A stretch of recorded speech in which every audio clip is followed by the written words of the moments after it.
का माशाल्लाह इंतज़ाम बहुत अच्छा था। वेलकम इन्होंने बड़ा अच्छा किया। होटल है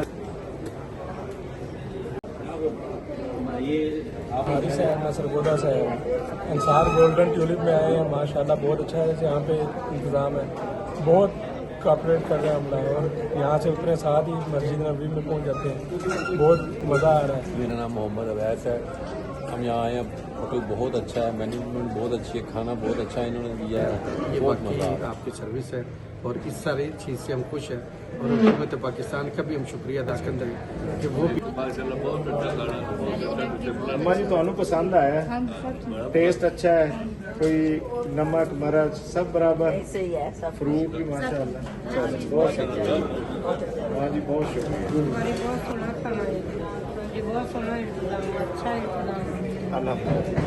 वो बहुत अच्छा था वेलकम करना।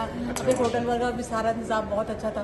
मैं बैठ गई, अब इतना फाइन है होटल, आपको बैठ आई हूँ, लेकिन इतना ज़्यादा मुझे भी पसंद आएगी, बहुत नाइस है, ज़्यादा अच्छा और इंशाल्लाह अच्छा ही रहेगा। और खुशी हुई है ये सारा इंतज़ाम देखकर, महसूस हो रहा है कि जो इज़्ज़त दी जानी चाहिए वो दी गई है। तो आमीन।